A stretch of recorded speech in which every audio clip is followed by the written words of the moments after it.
Ada orang yang dia bersiwak, ternyata berujung menyeramkan, di mana dia mengalami kematian. Dan sebelum kematiannya terjadi, dia melahirkan seekor anak tikus.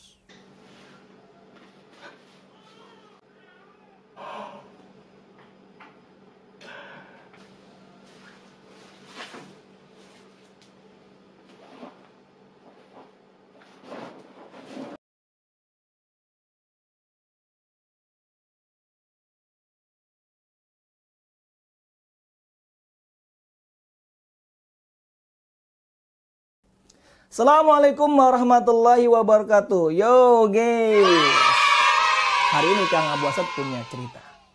Ceritanya menarik, dan tidak hanya menarik, tapi juga ceritanya menyeramkan dan mengherankan. Ya, mengherankan, menyeramkan, dan menarik. Tapi sebelumnya Kang Abu Asad mau tanya sama kalian. Kalian sering gosok gigi nggak? Aku deh, pasti ada yang gosok giginya jarang-jarang. Atau bahkan ada yang gosok giginya hanya setahun sekali. Bahkan ada lagi yang gosok giginya cuman seumur hidup. Oh no! Puding sekali dan bau sekali itu. Tapi sebelum Kang Abu Asad cerita tentang hal tersebut, kalian gosok gigi dengan apa? Sikat gigi atau dengan siwak? Ya. Tapi tahu tidak kalian, sikat gigi ini kapan ditemukan? Ditemukan pada tahun 1780 oleh seorang narapidana yang bernama William Edits. Ya, narapidana. Kang Abu Asad tidak akan cerita kenapa dia dimasuk penjara, ya, dan apa sebabnya dia di penjara. Nanti cerita terlalu panjang dan bukan itu yang akan dibahas. Jadi William Edits ini, ya, atau Edits, dia ketika di penjara, pada waktu makan malam, setelah selesai makan malam maksudnya, sisa tulang dari yang dia makan, dagingnya, itu dia ambil. Kemudian dia minta bulu sikat kepada sipir penjara. Untuk digunakan apa? Dijadikan sebagai sikat gigi. Jadi itu pertama kalinya ditemukannya sikat gigi. Adapun siwak. Siwak ini, guys, itu pertama kali ditemukan ataupun dilakukan oleh banyak orang pada tahun 3500 sebelum Masehi oleh bangsa Babilonia dan juga bangsa Mesir. Akan tetapi orang-orang Babilonia dan juga Mesir meninggalkan kebiasaan bersiwak ini. Dan kebiasaan ini dilakukan oleh orang-orang Arab. Ya, oleh orang-orang Arab. Mereka dahulu, ya, orang-orang Babilonia ini menggunakan siwaknya dengan ranting pohon, yaitu namanya Salvadora Persia. Juga pohon al-arok, pohon al-arok, yang rantingnya diambil, dikupas ujungnya, ya, kemudian ujungnya digunakan untuk gosok gigi. Ya.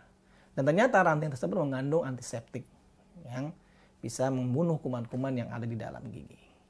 Tapi kebiasaan ini kemudian menjadi kebiasaan yang dilakukan oleh orang-orang Islam sampai hari ini. Karena mereka mengetahui tentang manfaatnya. Selain itu, ini merupakan perkara yang dianjurkan, yang disunnahkan, yang diperintahkan oleh Rasulullah SAW bagi orang-orang yang beriman. Bagi orang-orang yang beriman. Makanya, guys, Rasulullah SAW pernah bersabda tentang keutamaan siwak ini. Di mana kata Rasulullah SAW dari sebuah hadis yang diriwayatkan oleh Imam Ahmad, Rasulullah SAW pernah bersabda, as-siwaku matharatun lil fami. Siwak itu adalah pembersih bagi mulut, maradatun li rabbi, dan diridhai oleh Allah Subhanahu wa taala. Tapi ternyata ada orang yang dia bersiwak, ternyata berujung menyeramkan, di mana dia mengalami kematian. Dan sebelum kematiannya terjadi, dia melahirkan seekor anak tikus. Kisah ini bukanlah dongeng semata, ataupun cerita rakyat yang tidak jelas sumbernya. Tapi ini kisah nyata. Kisah nyata. sebelum kita lanjutkan kisah ini, kita mulai dulu dengan sesuatu yang indah, yang akan mendatangkan keridhaan dari Allah Subhanahu wa taala. Buat siapa? Tentunya berharap buat saya dong yang menyampaikan kisah ini, berharap ridha dari Allah Subhanahu wa taala. Dan juga buat kalian semua guys yang menonton video ini. Dan tentunya juga berharap mudah-mudahan ketika kalian membagikan video ini, menyebarkan video ini, maka yang menontonnya pun mendapatkan keridhaan dari Allah Subhanahu wa taala. Mudah-mudahan insyaallah. Taib, nabda, let's start. Kita mulai.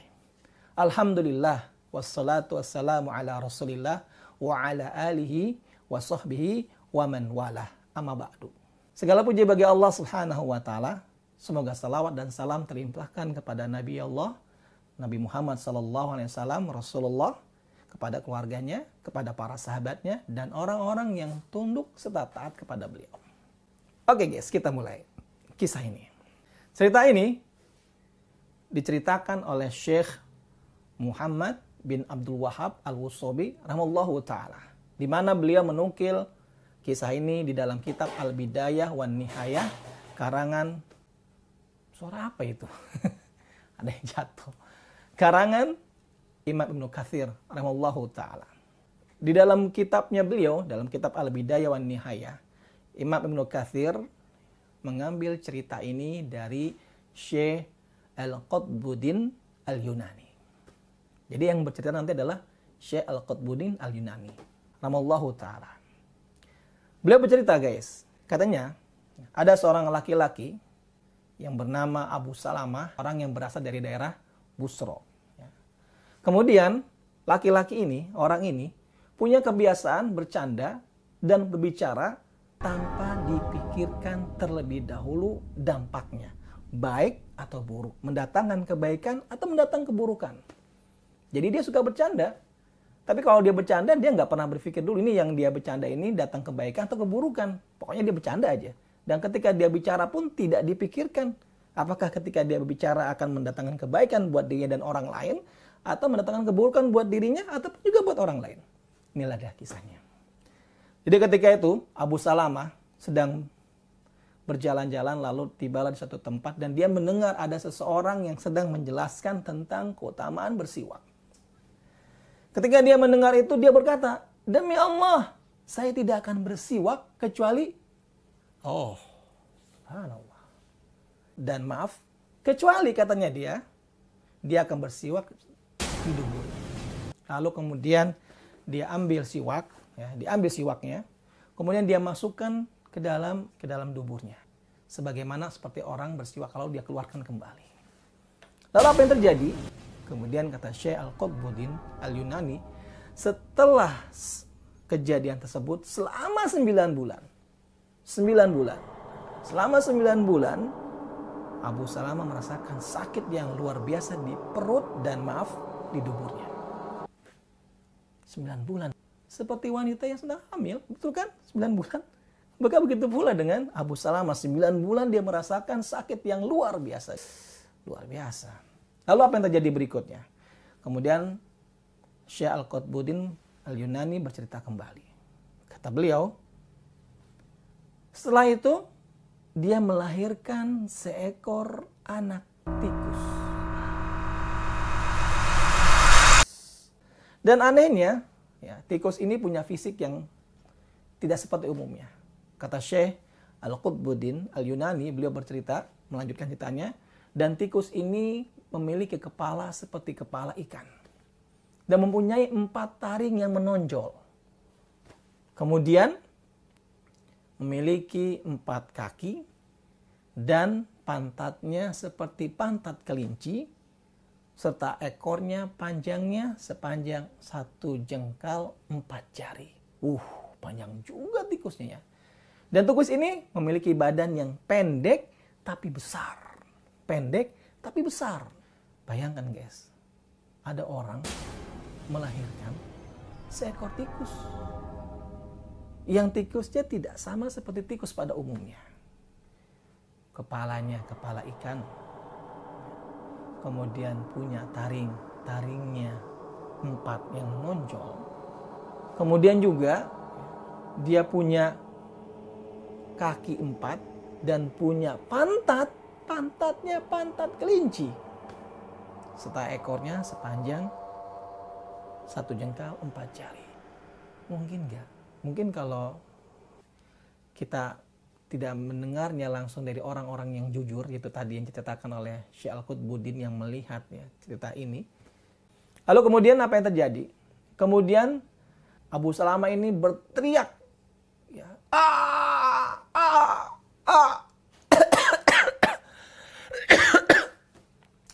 maaf guys, batuk, terlalu menghayati. Kemudian setelah teriakan 3 kalinya tersebut, putrinya bangun mendengar ayahnya berteriak sebanyak 3 kali. Lalu kemudian dihampiri dan ternyata dia melihat di bawah ya, tempat keluar duburnya tersebut ada seekor anak tikus. Lalu kemudian sama putrinya diinjek ya guys, sampai mati. Setelah kejadian itu, setelah Abu Salamah melahirkan seekor anak tikus, sehari, 2 hari, dan hari ketiganya. Jadi 3 hari guys. Setelah kejadian tersebut, 3 hari kemudian dia meninggal. Di hari ketiga. Tapi sebelum dia meninggal, dia bercerita guys. Kata Abu Salamah, ya, hewan itu membunuhku. Dan merobek-robek ususku. Ya guys, 9 bulan. Selama 9 bulan di dalam perutnya sudah ada seekor tikus yang ternyata sakit perutnya dan sakit duburnya disebabkan karena tikus tersebut merobek-robek dengan taringnya ususnya Abu Salamah.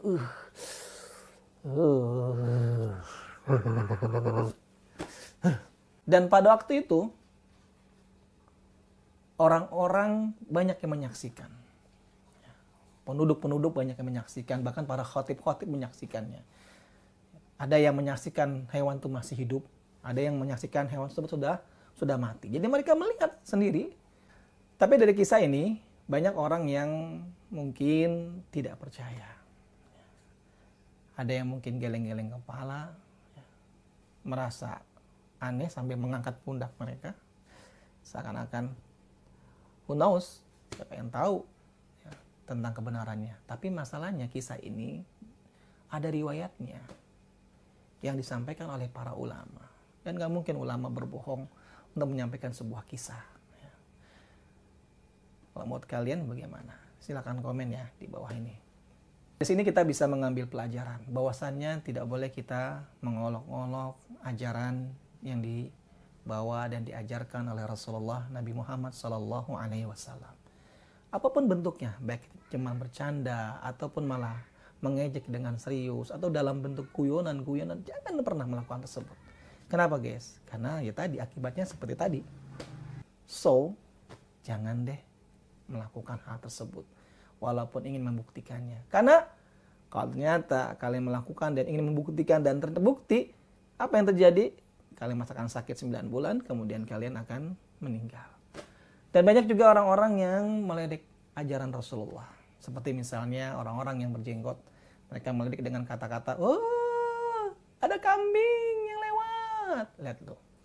Ataupun mereka yang melihat wanita yang pakai cadar, mereka mengatakan, ninja.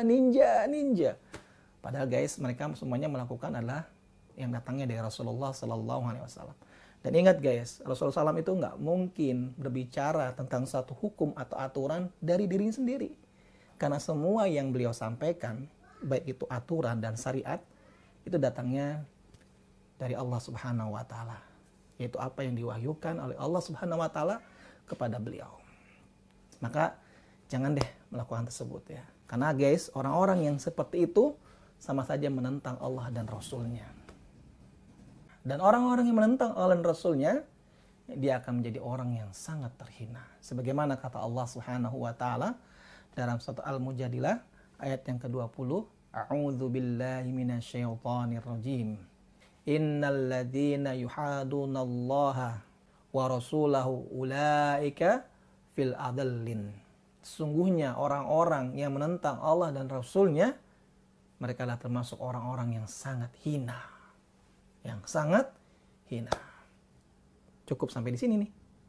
yang bisa Kang Abu Asad ceritakan dari kisah-kisah orang-orang yang dibayar kontan sama Allah Subhanahu wa taala.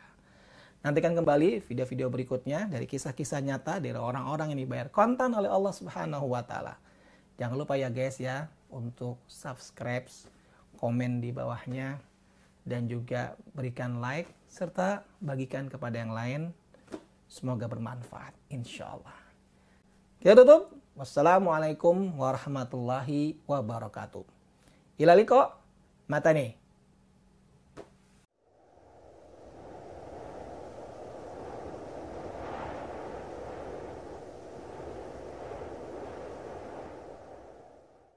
Dubur itu guys, tempat keluarnya pup, bukan tempat keluarnya lollipop.